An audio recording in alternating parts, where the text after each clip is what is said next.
बिस्मिल्लाहिर्रहमानिर्रहीम। मेरी जो वीडियोस होती हैं वो ज़्यादातर हालात हाज़रा से मुतल्लिक़ होती हैं। तो करंट सिचुएशन ये है कि आंधियों का मौसम है और इसके अलावा जो लोग देहातों में रिहाइश पजीर हैं उनके लिए एक और बड़ा चैलेंज है थ्रेशर का लगना। तो आज का हमारा टॉपिक है कि एलर्जी या दमा के जो मरीज़ हैं वो आंधियों के मौसम में और थ्रेशर के मौसम में ख़ुद को कैसे महफूज रखें। तो इस वीडियो में इंशाल्लाह आपको हम एक ऐसा प्रोसीजर बताएंगे, एक ऐसी गाइडलाइन देंगे जिसके तहत आप अपने आप को एलर्जी से और दमे के अटैक से बचा सकते हैं। मेरा नाम डॉक्टर मोहम्मद अब्बास मिरानी है और आप मेरा यूट्यूब चैनल देख रहे हैं और हमारा मकसद आपको हेल्थ के मुतल्लिक आगाही फराहम करना है। तो एलर्जी का जो सीज़न है वो मुख्तलिफ़ किस्म के टाइम पे आता है। ये जो इस वक्त चल रहा है ये ख़ास तौर पे काफ़ी सिग्निफिकेंट है, काफ़ी अहम है, क्योंकि इसमें हमारे माहौल के अंदर जो एलर्जेंस की तादाद है वो काफ़ी ज़्यादा हो जाती है। उसमें जो कंट्रीब्यूटिंग फैक्टर हैं सबसे पहले वो थ्रेशर का लगना है।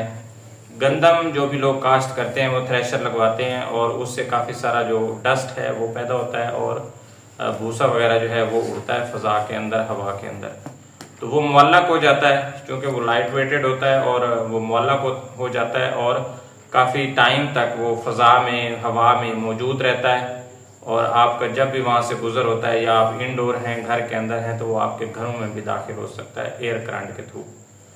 तो आपकी जो सेहत है वो इससे मुतासर हो सकती है। अगर आप हाइपर सेंसिटिविटी या एलर्जी का शिकार हैं तो आपको एलर्जी का जो रिएक्शन है वो हो सकता है, दमा का अटैक हो सकता है। तो आपने सबसे पहले इसके लिए जो बचाव की तदाबीर हैं वो अख्तियार करनी है। आपने ज़्यादा से ज़्यादा ऐसे इंडोर में रहना है जहाँ वो क्लोज हाउस हो और वहाँ पे एलर्जेंस का या थ्रेशर का जो खाका है उसका अंदर जाना मुमकिन ना हो या एग्जॉस्ट वगैरह लगे हों। इसके अलावा आपने जब आउटडोर जाना है तो आपने मास्क वगैरह का इस्तेमाल करना है ताकि आपके बाहर जाते हुए जो खाका वगैरह है, जो डस्ट है, वो आपके फेफड़ों के अंदर ना जाए, आपके गले के अंदर ना जाए, आप उसे इनहेल ना करें। तो इन दो चीज़ों से आप अपने आप को काफ़ी हद तक बचा सकते हैं। इसके अलावा जैसे ही आपको ये फील हो अटैक कि आपको एलर्जी वगैरह हो रही है, गले में दर्द फील हो रहा है या सांस में तंगी वगैरह आ रही है, स्नीजिंग हो रही है, छींकें वगैरह आ रही हैं, गले में दर्द है, जो भी अलामात हैं वो मुख्तलिफ़ किस्म की हो सकती हैं। आँखों से पानी वगैरह आ रहा है या जिस्म के ऊपर जिसको हम उर्फ़े आम में दफ्फड़ वगैरह बोलते हैं वो हो रहे हैं, तो आपने इसके लिए फ़ौरी जो इमरजेंसी फ़र्स्ट एड है वो आपने हासिल करनी है किसी मुस्तनद मुआलिज से और ऐसे इंजेक्शन का आपने इस्तेमाल करवाना है जो कि आपको फ़ौरी तौर पे रिलीफ फराहम कर सके। यूजली जो क्वैक्स हैं वो इसके लिए डेक्सा वगैरह देते हैं या एवेल या ये दोनों मिक्स करके IM लगा देते हैं। तो उसका इफ़ेक्ट देर बाद तो आ जाता है लेकिन फ़ौरी नहीं होता। तो आप किसी मुस्तनद मुआलिज के पास जाएंगे तो वो इंशाल्लाह आपको किसी ऐसे इंजेक्शन का या किसी ऐसी मेडिसिन का बताएगा जिससे आपको फ़ौरी रिलीफ आ जाएगा।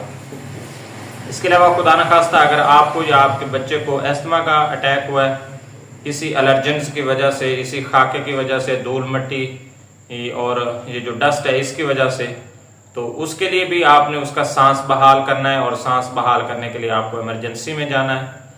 अगर आप हमारे इलाके में रंगपुर में मौजूद हैं तो हमारा जो सेटअप है वहाँ पे तशरीफ़ ला सकते हैं या करीबी हॉस्पिटल है जैसे THQ है या RSC है, वहाँ पे आप जा सकते हैं। तो उस जगह पे जाके बच्चे को भाप वगैरह लगाई जाएगी और इंजेक्शन्स लगाए जाएंगे और बीमारी की नौयत को और सिवेरिटी को देखते हुए उसका ट्रीटमेंट किया जाएगा।